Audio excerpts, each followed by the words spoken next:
Seattle Seahawks Today is presented by Manscaped. When you head over to manscaped.com and you use promo code Seahawks, you'll save 20% and get free shipping on all their fantastic men's grooming products. They're the presenting sponsor on today's video, a look at 5 different trade candidates for Seattle as we get through the preseason and training camp. We start with the name that many of you have mentioned before in the comments section. That is cornerback Tre Flowers. And I think there is a real possibility that Flowers ends up being the odd man out in Seattle, given where things currently sit with their depth chart and everything. I have never been that big of a fan of Tre Flowers. I don't think he is the best option out there. I think he is a low-end guy, not someone you necessarily actually want to give starting reps to. And because of his contract in particular, I don't know if Flowers is a lock to be on Seattle's team in 2021. Cap savings if he's traded, $2.18 million. That is pretty significant. However, you can't use Tre Flowers as much of a real asset because the guy we've seen on the field hasn't been particularly great. His 2020 stat line, this is all per Pro Football Reference, by the way, 77.5. is the completion percentage that he allowed. That is a significant figure in the modern. That's a lot more than you ever want to see allowed out there. 585 yards, only 1 touchdown, but also just 2 pass breakups there. When I look at the depth chart for Seattle, I see plenty of better options. Witherspoon, Reed, Pierre Desir even maybe. Trey Brown's being the team as a 4th-round pick, I believe. Well, that's already 4 guys, plus you got nickel options there in Marquise Blair and in Ugo Amadi. So because of that, I wonder how the fit really works for Tre Flowers. I think they would like to have a situation where they're in position to maybe get an offer for Tre Flowers in some capacity. Maybe it's possible, maybe it's not, but I think they will try that if guys like Witherspoon and Reed and Desir all play pretty well.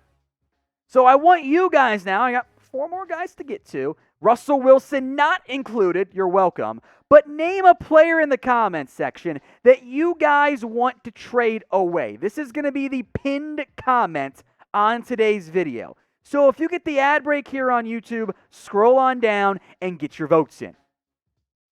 Let's go to Rashaad Penny, the former 1st-round pick who Seattle already declined his 5th-year option. And I am starting and have been suspecting as well, Seattle's looking to get some more options in there at the running back position.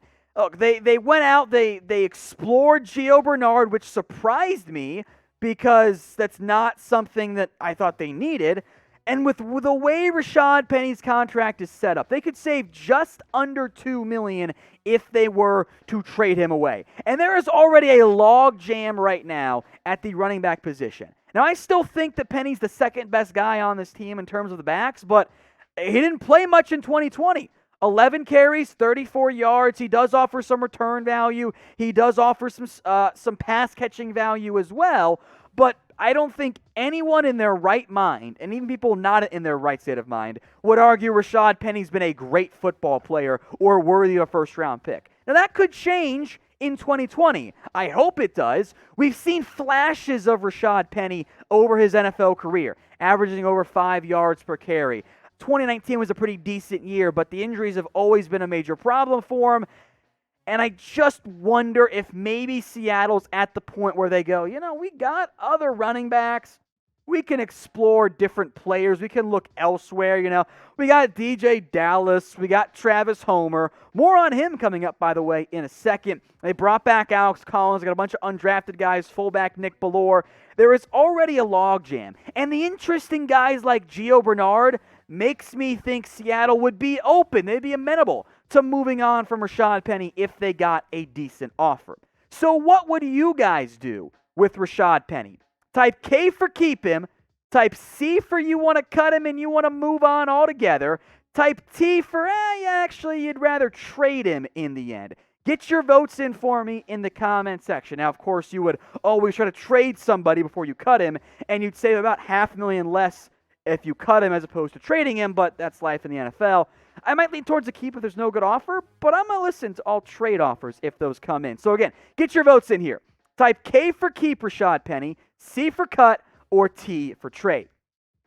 As mentioned, Manscaped made today's video possible. When you go to manscaped.com and you use promo code Seahawks, you see it on your screen, you'll get 20% off and free shipping on the new Lawnmower 4.0. New and improved, I might add. Different guard lengths and sizes at the beginning, so you don't have to go too tightly clean-shaven down there if your girl wants a little bit of extra hair just for whatever reason, or if you don't want to risk making it too tight. It's okay. You can use different lengths there. New and improved lighting as well. The charger is better. They've got a ton of upgrades. They are all available, plus other great products at Manscaped, by the way. When you go to manscaped.com and you use promo code Seahawks, we will put that link in both the comment section and in the description. Let's go back to the running back depth chart here, because as I mentioned, there's Travis Homer on this roster. And if you're going to keep Rashaad Penny, there's a logjam going on right now with Chris Carson, Penny, DJ Dallas. Alex Collins has no trade value. I'm not sure Travis Homer does either, but I want to include him on this list. I think there is a real chance he either already has or fully will be in the offseason, surpassed by DJ Dallas. Do you need to keep Homer as your RB4, Collins as your RB4-5 as well? It's a little bit dicey there. My concern here in the end as it relates to Travis Homer is the value that comes with someone who is just a depth running back. Now, they saved just under $900,000, $850K to be exact here, if they were to trade him. Maybe a team like Arizona or a team like Miami goes, yeah, we got interest in Travis Homer, but he hasn't been great. There is some pass blocking value, which matters, but 2020 on the ground, it's not much. 25 carries, 88 yards. Can't even average 4 yards a carry. Those are Jag numbers and not Jacksonville Jags numbers. I'm talking just the guy numbers there. A little bit more value in the receiving game as well. I included Homer on this list, but I think in the end he might be less of a trade candidate, a trade chip for Seattle to find someone to come get him, and more of a, hey, we might just cut him altogether, but that means that they'll at least explore the option of trading him before they actually go down that route. So I wanted to include both Homer and Penny on this list because there's a logjam going on right now in terms of the numbers at the running back position for Seattle. So Homer and Penny are two that jump out to me as potential trade chips. Now, as Seattle begins to make moves and trades and more rumors pop up, we're going to let you guys know. We got videos come out nearly every day. That's a better grammatically correct sentence there. So if you haven't already, hit that big red button and subscribe. Links below, youtube.com/Seahawks TV. If you haven't already, join us at Seattle Seahawks Today. Let's go to Rasheem Green now, another option here for the Seattle Seahawks as a trade candidate.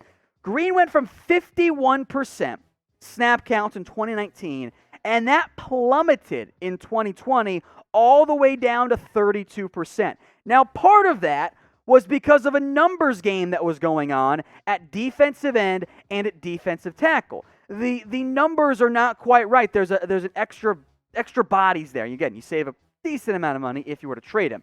The production has dropped down in recent years for Rasheem Green, and that is, at least from 2019 to 2020, I should say, that is a bit of a red flag at that point. So with the way the roster is constructed, with the depth, the building, with all of those things, I wonder if there's room for Rasheem Green. And in 2019, his best year over his career, I went, hey, you know what? There might be a guy here. There might be a key option. Like he might have the breakout year in 2020, and it never came. And I don't know if it's going to come now. But as a former third-round pick, there could be some interest there in the trade market. But again, that numbers game I alluded to. Dunlap, Mayowa, Hyder, Darrell Taylor, Alton Robinson. There's 5 defensive ends who are going to make this team. Then on the interior of the defensive line, Poona Ford. L.J. Collier's ahead of Rasheem Green right now. I think Al Woods makes this team. Brian Monet probably does. That's 4 right there. Are they going to carry 10 defensive linemen? It's very possible. If they do, could Robert Nikomdichi be the guy who makes it instead, given the lack of pure interior defensive linemen? I don't know. I think that makes it tricky. So I would keep an eye out for not just a starting potential roster battle, but a roster making it battle between Rasheem Green and between L.J. Collier as well. I think those two players could be fighting each other. So who do you guys think is better? Get your votes in for me in the comments section. Type RG for Rasheem Green or type LC for LJ Collier. Get your votes in for me in the comments section. All right, the biggest name on this list, and allow me to explain it. For starters, I do not think this ends up happening. I do not think the Seahawks will trade away Quandre Diggs. But of the guys we mentioned, this is the one that does kind of offer the most value in the end. Diggs is in the last year of his contract. The Seahawks would save all $6.15 million of his contract if they were to trade him away. Now, a trade, I think, is unlikely, but if they want to get picks back for next year, which, again, I think they're committed more to winning this year, Diggs, I think, does bring some value, especially if you're going to throw money at Jamal Adams. If you're going to give him a significant contract, if you're going to make him one of the, if not the outright highest paid safety in the NFL, I love Quandre Diggs. I thought he was great in 2020. But you got to make decisions there. At his age, with other contracts coming up in the near future, are you going to pay Diggs and Adams? If the answer is yes, well then okay, keep him. If the answer is no, that's fine. It still might be okay. We'll keep him on the roster. But at least explore the option. Now, I know what you're thinking, Tom, this team has no safeties. How could you possibly move on from Quandre Diggs? It's Jamal Adams and Ryan Neal, and that's it on the roster since Demarius Randall has moved to corner. And I say you're right. However, you spent a second-round pick on Marquise Blair, who was a safety originally. You could put DJ Reed or Ugo Amadi or someone else, Trey Brown maybe, in that nickel corner role. So what you could do, maybe Ryan Neal's more of a box guy, that's fine. Maybe you move Marquise Blair back to free safety. Maybe Ugo Amadi goes back to free safety, and the other one of those two ends up sticking around in that nickel corner role. So it's a different idea. Again, I don't really want to do it, but if you're trying to save money, if that's a concern for you, Diggs does make sense if you feel comfortable making Marquise Blair a potential free safety, or maybe Ugo Amadi, or signing somebody even in that role.